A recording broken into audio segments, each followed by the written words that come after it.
Welcome welcome welcome cook with নাসিমাতে সবাইকে আবারও একবার ওয়েলকাম।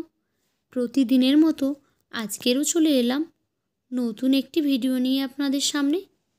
আজকের করে দেখাবো কাঁচা গল্লার রেসিপি।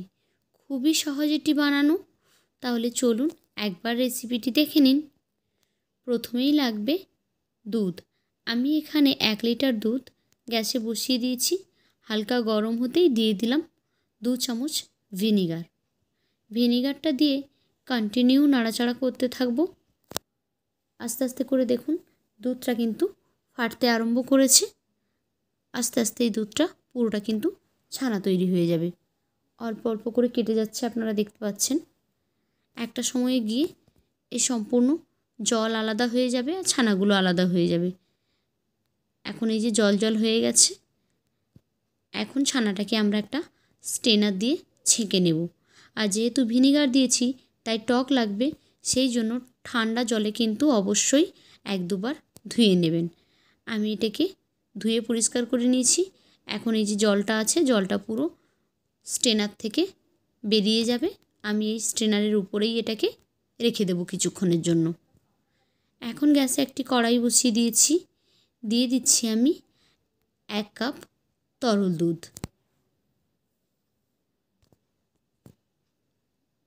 1 লিটার দুধের ছানার জন্য আমি এখানে নিয়েছি 1 কাপ তরল দুধ। দুধটি গ্যাসে দেওয়ার পর তার মধ্যে আমি দিয়ে দিচ্ছি 2 টেবিল চামচ চিনি। আপনারা যদি মিষ্টি বেশি খেতে চান তাহলে একটু চিনির পরিমাণটা বাড়িয়ে দিতে পারেন। আমি এখানে একদম হালকাই রেখেছি, সেই জন্য 2 টেবিল চামচ চিনি এখানে আমি ব্যবহার করেছি। অল্প একটু দিয়ে দিলাম এলাচের গুঁড়ো, জাস্ট স্মেলটা খুব সুন্দর আসবে সেই জন্য। এখন এটাকে কন্টিনিউয়াস নাড়াচাড়া করে যাব যতক্ষণ না এই দুধটা পুরো ঘন হয়ে আসছে, ততক্ষণ পর্যন্ত কিন্তু নাড়তে থাকবো। তো একটা পর্যায়ে দেখবেন দুধটা একদম ঘন হয়ে এসেছে।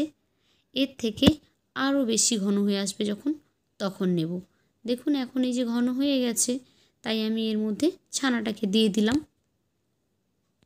এখন এই ঘন দুধটার সঙ্গে ছানাটাকে খুব ভালোভাবে মিক্স করে নিচ্ছি। স্প্যাচুলাটা দিয়ে আমি চেপে চেপে মিক্স করে নিচ্ছি।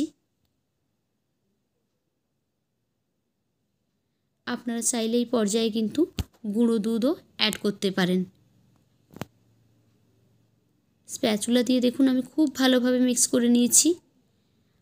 আপনারা চাইলে এই ছানাটাকে নামিয়ে ঠান্ডা করার পরে হাত দিয়ে চেপে চেপে স্মুথ একটা ডো বানিয়ে নিতে পারেন। তো আমি স্প্যাচুলা দিয়েই এভাবে এমন সুন্দর করে নিয়েছি যে হাত দিয়ে আর আলাদা করে মাখানোর কোনো প্রয়োজন নেই। এখন এটাকে তুলে হালকা একটু ঠান্ডা হয়ে যাওয়ার পর আমি হাত দিয়ে গোল গোল করে একটা একটা বলের মতো করে মিষ্টির শেপ দিয়ে নিচ্ছি।